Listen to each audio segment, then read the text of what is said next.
حضرت علی ہے رضی اللہ عنہ. آپ کو معلوم ہے ایک طرف علم میں بہت بلند، فکر میں بہت بلند، اقضاہ علی، صحیح فیصلوں تک پہنچنے کی صلاحیت سب سے بڑھ کر میرے صحابہ میں علی کے اندر، فکری، نظری، عربی گرامر انہوں نے مرتب کی، بہت بڑے شاعر، بہت بڑے خطیب، ساتھ ہی میدان جنگ میں ان کے جوہر، ان کے تلوار جو بھی جوہر دکھاتی تھی وہ سب کو معلوم. عمرو بن عبد ود 90 برس سے زیادہ عمر کا یہ پہلوان تھا عرب کا، اور وہ تھا کہ جس کے سامنے کوئی آنے کی جرت نہیں کرتا تھا. اس بڑھاپے کے اندر وہ غزوہ احزاب میں آیا ہے، اور کسی اور کافر کو، کسی اور مشرک کو جرت نہیں ہوئی کہ وہ جو خندق کھودی گئی تھی اسے پھلانگ کر آ جائے مسلمانوں کے میدان میں، گویا کہ شیروں کے درجے میں آ جائے.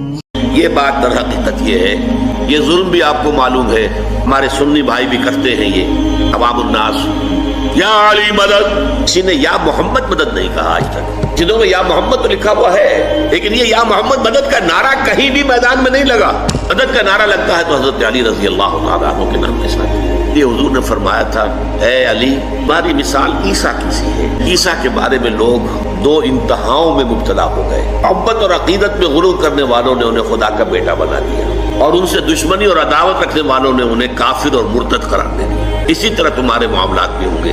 کافر اور مرتد قرار دینے والے بھی خوارج پیدا ہو گئے. انہوں نے کہا کہ علی کافر ہے، مرتد ہے، واجب القتل ہے، قتل بھی کر دیا، شہید بھی کر دیا. ان کے ایک آدمی نہیں خوارج میں سے، اور دوسری طرف انہیں خدا کہنے والے بھی پیدا ہو گئے. لیکن اللہ تعالیٰ نے حضرت محمد صلی اللہ علیہ وسلم کو اس زیادتی سے، اس ظلم. النسائی الکبریٰ میں اوپر تلے کتنی حدیث ہیں، میں نے اس اپنے کربلا والے ریسرچ پیپر میں ڈالی. ایک تابعی آ کے کہتا ہے کہ میں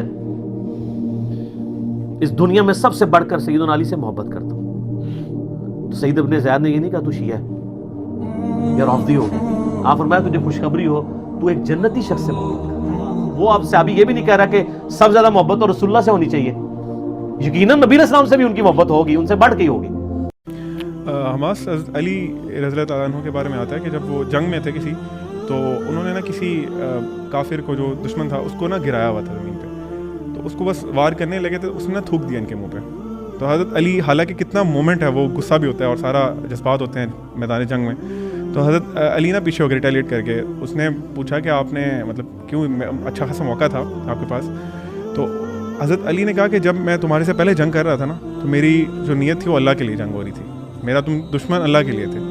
اب تم نے جو کام کیا ہے نا، اب میری اپنی ایگو اندر انوالو ہو گیا ہے. اس اتنے پیک مومنٹ پہ اپنے آپ کو پیچھے کرنا، کنٹرول کرنا، وہ والی بات ہے کہ نیت بات ہے نا، تربیت رسول اللہ سبحان اللہ. ٹیچر ماشاءاللہ، ٹیچر کون تھے؟ حضرت حسن ابن علی نے بتایا مولا علی سے کہ بھئی حضرت زبیر آئے ہیں. تو حضرت علی نے کہا کہ رکو میں خود چلتا ہوں. گئے، کہا زبیر یاد ہے وہ دن جب نبی علیہ تم مجھ سے بڑا پیار کر رہے تھے؟ پھوپھی ذات تھے نا، نبی علیہ السلام کی پھوپھی کے بیٹے ہیں حضرت زبیر بن عوام رضی اللہ تعالی. تو حضور نے تم سے ایک بات کہی تھی کہ تم علی سے اتنی محبت کرتے ہو، ایک دن آئے گا کہ تم تلوار لے کے علی کے خلاف کھڑے ہو جاؤ گے. تو تم نے کیا کہا تھا کہ یا رسول اللہ میں علی کے خلاف کھڑا ہوں گا؟ فرمایا ہاں، تم اس وقت ظالم ہو گے. تو حضرت زبیر جو ہے وہ ان پہ غشی طاری ہو گئی گھوڑے کو، یعنی وہ حضرت علی کا پھر سامنا بھی نہیں کر سکے، میدان جنگ سے واپس چلے گئے. حضرت علی سے پوچھا گیا کہ آپ کی بڑی خطرناک رات ہوگی، وہ جس رات وہ رکے تھے رسول اللہ صلی اللہ علیہ وسلم کے بیڈ پہ. انہوں نے کہا in fact to tell you the opposite, وہ میری سب سے ریلیکس نائٹ تھی. تو وہ حیران رہ گئے، شکل دیکھنے لگے. کہتے وجہ؟ کہتے بس اللہ پہ توکل، مجھے اللہ نے راحت دے دی. جب میں نے توکل کی، مجھے پتا تھا میرا کیا بگاڑ سکتے ہیں یہ لوگ، اور اتنے بڑے پرپز کے لیے میں تھا.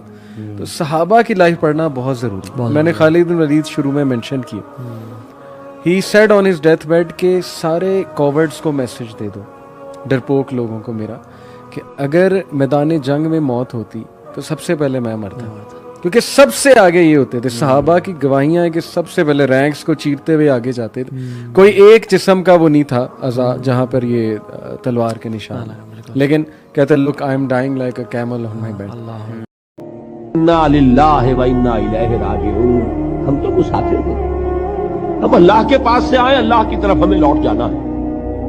کن فی الدنیا کانک غریب و عابر سبیل، حضور فرماتے ہیں دنیا میں ایسے رہو جیسے کہ تم اجنبی ہو یا راہ چلتے مسافر۔